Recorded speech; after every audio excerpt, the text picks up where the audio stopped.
So let me ask you something. You ever riding your beautiful little Zhongsheng 190 and all of a sudden oil just starts pouring out? I know why, and I can show you how to fix it.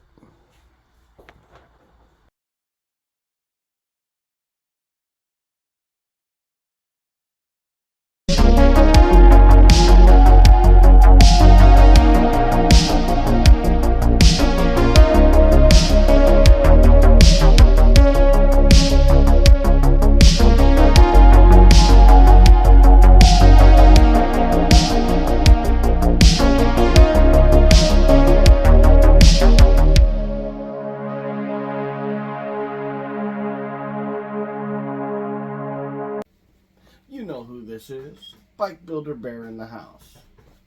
So this is how I'm going to start this video. Who out there has a Zhongsheng 190? I do. Who out there has also had oil venting issues? I'm guessing a lot of you.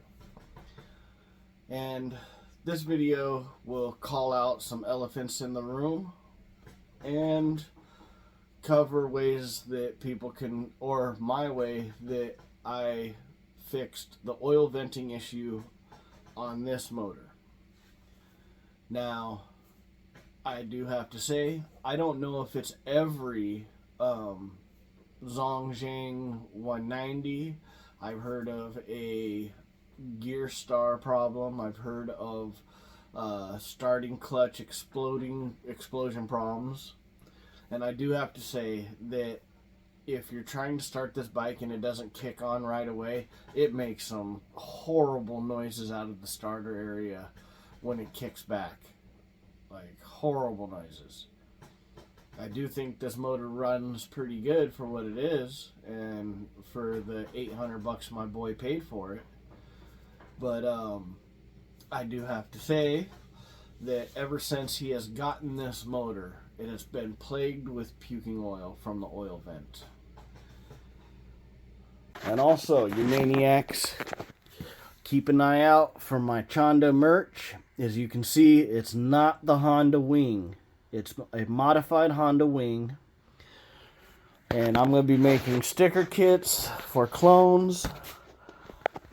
I'm also going to try to do t-shirts and hats, hip-hop hats, and hoodies.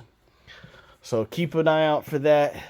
Please leave a comment if you want some of that stuff. If you're interested in Chanda stickers, even Chanda holographic back stickers and stuff like that, hoodies, t-shirts, I want to kick this shit off. We might as well represent.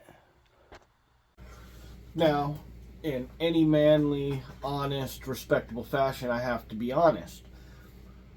I had some of this knowledge from mechanics when I was young, but I really gotta say that what strengthens me on my knowledge in this issue is also the homework I've had to do on Harley Davidson oil breathing in multiple years, and what I have seen from Cruzy's originals and the issues with oil breathing on several different bikes, M8s, Evos, twin cams, which are a bike that relies heavily on its oil venting system up through the valve cover and top of the head from the crankcase. So, at this point, let's go from the beginning of when this motor got put in. My buddy and I purchased both bikes at the same time. Brought them right here to this garage and put them together the same day. He went home on his bike, cruised home with the 125, and immediately ordered on express delivery this motor. He didn't do any homework. He just bought it. I had been talking to him about the Daytona motor, which I have no hands-on knowledge about, but I have heard from many riders that are into this clone world that the Daytona is a Japanese motor, Japanese made, and it's supposed to be of a way better quality. So I'm saying that, but I can't confer that, and if it has eliminated the issues that this motor has, then it definitely would be a better motor. So that being said, this motor he put in here. No. Actually, he put it in at his house by himself because he was trying to be sneaky and he wanted to one up me, and he didn't want, because he knows how good I am at getting things to go fast mechanically. So he knew that he had to one up me right off the bat to be able to keep up with the 125 and the way that I would build it, because I have previous experience in making things go fast. Everything from 49cc single speed scooters, Predator powered gas bikes, V8 motors. I've got some good experience.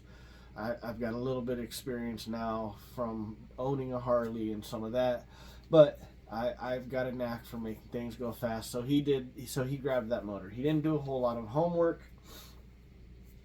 but I do have to say one thing. He is not in the same mindset as me. He is in the mindset of he just wants to ride a nice bike. He just wants to ride. He has mechanical knowledge, but he's not into the weeds on this stuff like me. So he just went with what has been talked about a lot when he bought this and bought the motor, and he just went ahead and got it. Now, we do got to say that when we first got these bikes, we were very busy. We both had started for a new pest control company. We both do pest control, and both of us didn't have time to ride these bikes a whole lot. We were barely even riding them on the weekends, putting maybe 50 miles on them a weekend. So they both got break-ins, real nice, both motors, all that stuff, which I still have the 125 motor from this bike, and I'm going to be building the motor from this bike with all custom parts. I'm going to be doing the internals, crankshaft, piston arm, piston, crankcase bearing, every single little thing that I can get machined, race ready.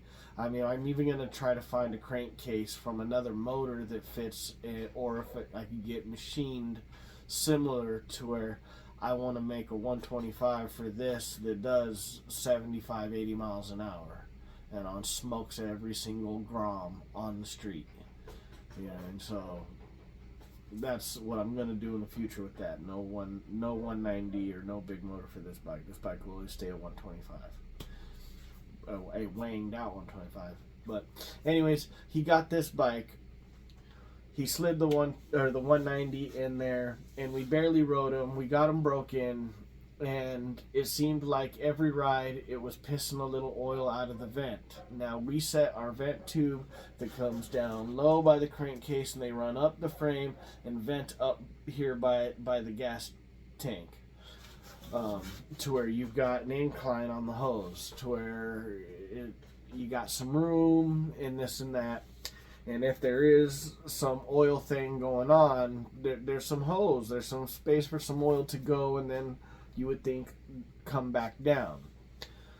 And I do have to say, I've never had a venting issue on the 125 at all. Even doing wheelies, I don't do huge wheelies, I don't ride long wheelies, but doing a bunch of wheelies, you would figure if there's still an oil venting issue on these small motors, if it was a common thing through all the different motors, and then it would even show up on the 125.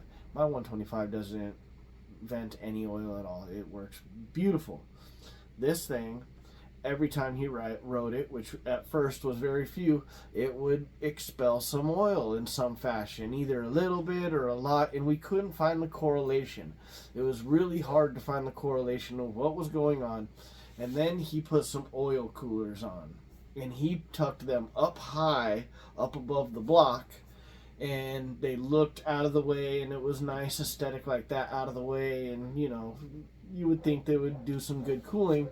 But then it started pissing oil out of the oil vent. And at that point, what I was figuring what was happening is he was filling, and then the the coolers that were up high, up in this area, or right around there, were filling up with oil. Then it would get hot, and all the oil would come down, and then it would puke a bunch of oil out of the vent. Again, oil's just coming out of that vent. And I've seen on Reddit and on some Facebook things that, you know, lots of people, and the more this gave us issues, the more I've seen that people were having issues with oil venting.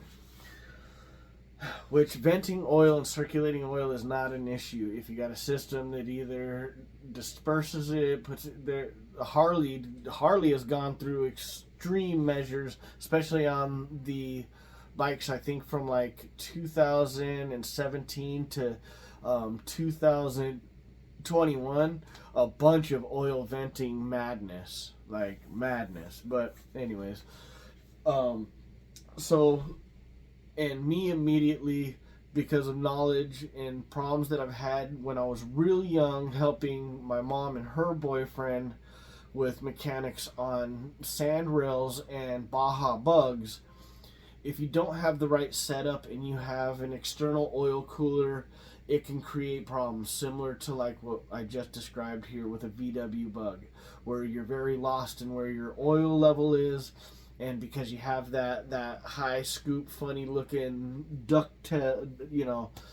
calic looking oil cooler, you can have issues. I've seen many people when I was young, from the time I was like 8 to the time I was 12, of people having these issues, being out in Pismo, and you know, they're puking oil in the sand, and I don't know what's going on. And as soon as you disconnect the oil cooler that you really don't need, and you just run it at the regular oil level, all the problems go away.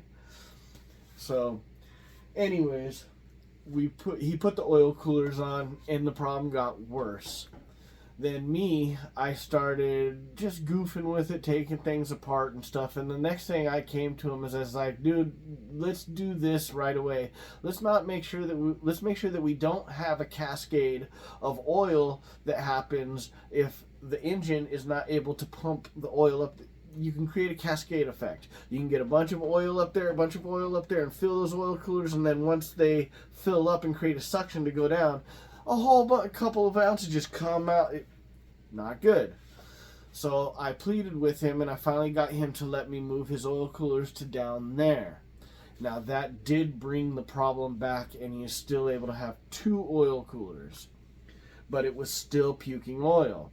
And then because we paid attention more, and 6 to 8 months had been gone by, and we keep trying to get this thing to stop puking oil, we started noticing that it would either puke when it got really hot, and there's just a point where it would just start spitting some oil out of the filter on the upgraded hose from the vent line, the grade, going in an upward grade, and it still would do it. Then me, because I was getting frustrated, and I started riding it harder and harder to try, like, what's going on here?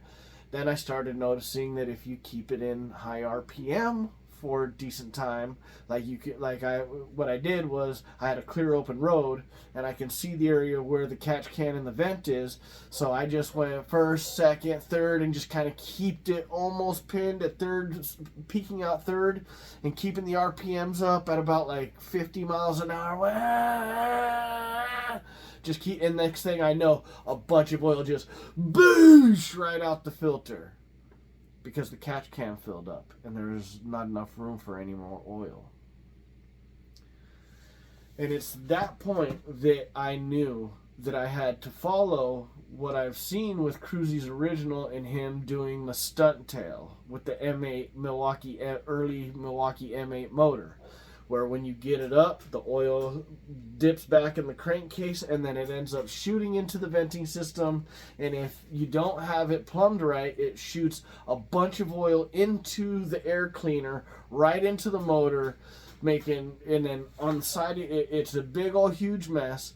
And what he had to do is he had to create a system that diverted the oil venting from the air intake, which most Harleys have, and it would cycle it up and through both valve covers up at the top, to where instead of coming through the air cleaner where it would normally vent. That's the way Harleys do with their emission stuff, and they have the hot vapor oil go right through your intake in your carburetor right into the head, which is horrible. It makes your motor eat itself alive.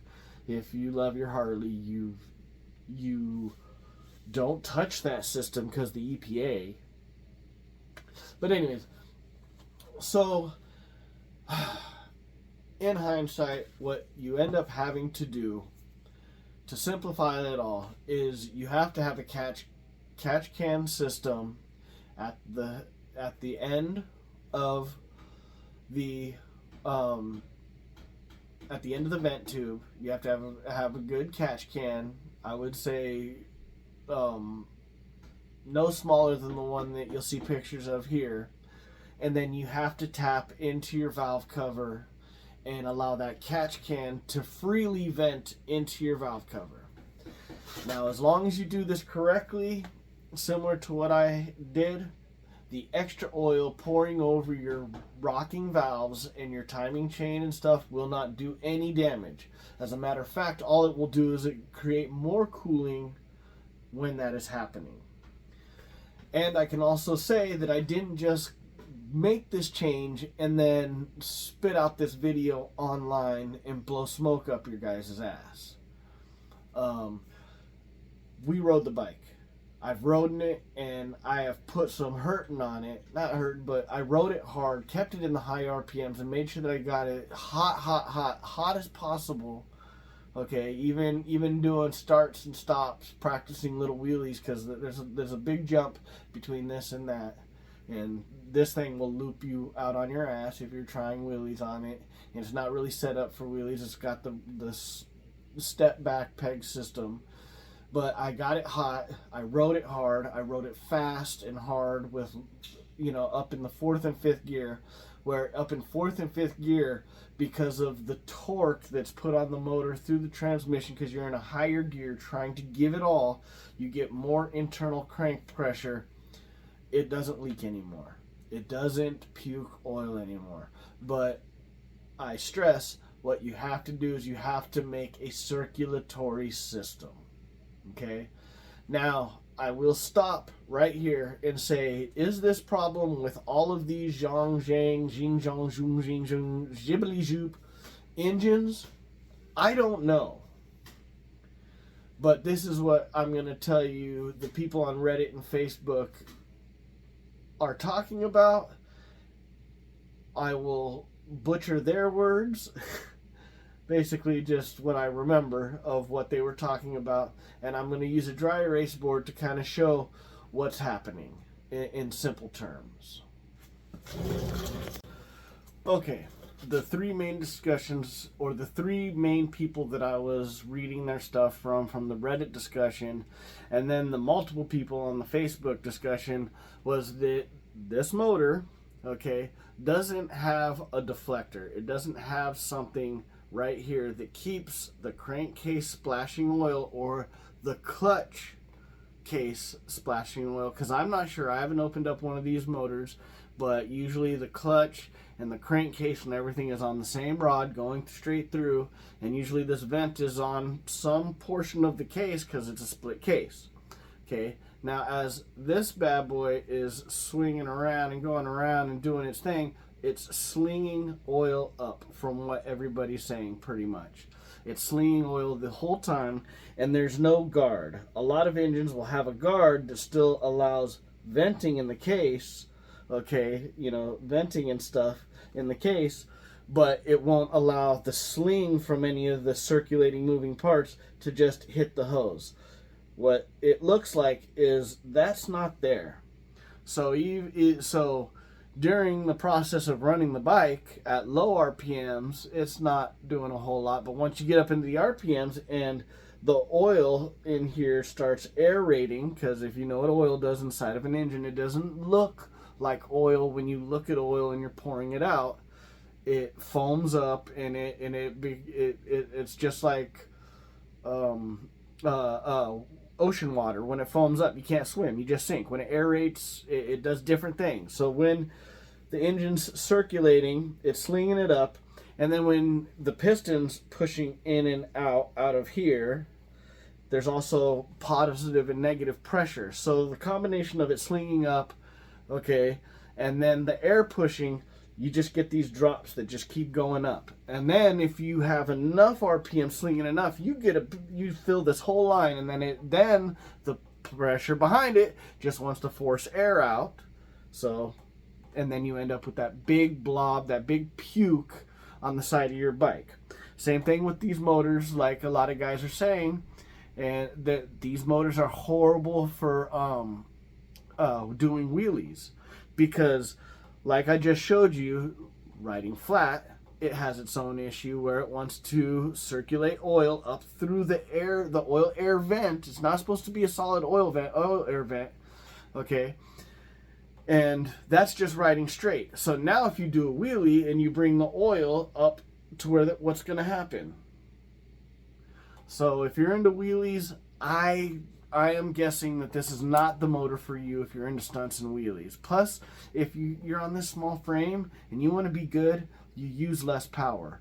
Because if you could do wheelies with a 125 and learn all the stunts on a 125, you get the real skills. Then you can put it to power, and that's when you look good. When you try to get a powerful bike and use that to cheat, like some kind of cheat code, that's when you end up all bundled up in gauze in the hospital. So anyways, yeah, these motors aren't good for the wheelie effect, on that. So what is the easiest fix? Is you put a catch can here, a little catch can to grab all the oil, but then you have a vent tube that goes down here and right into the top of the valve cover. Ooh, wow, that's a horrible picture. But you get... So as you can see, here's the line in. There's that's the line in from the crankcase right there. That little line in. You see there's a cap right there because there's another vent option, and there's a screen top right here. And then what you don't see is behind here on top there's a filter. So there's area for the, for the venting action to where it'll vent oil vapor. But this whole catch canister right here, it has the partition up here, the screen partition right at this level, so it allows the oil to puke in here and catch in here. And then this is straight tapped right off the bottom, and then just lined right there, straight tapped right over the valve cover. And then you just make sure that it doesn't protrude out from the valve cover. You don't want this slammed all the way down and anything sticking out. Just to be cautious, and just so it's mechanically sound.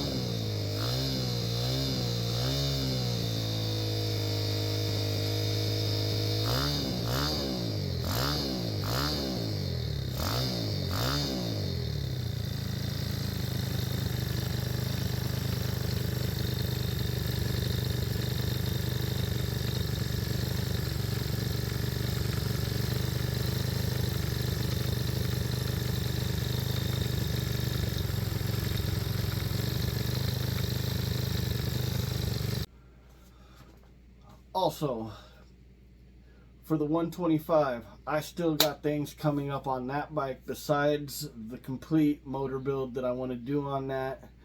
I'm going to be getting some custom forks. I am going to get a custom swing arm with the chain adjusters. And I am going to get some rotors, some nice rotors, and some OEM Honda bearings and axles. Those are things that will be coming in the future for the little bike. But for now, what I do gotta say is check out this little gift that I'm getting, and this brake brake caliper that I got, cheap, Chinese stuff, but just jazzing this bike up. Bring every little piece that I can.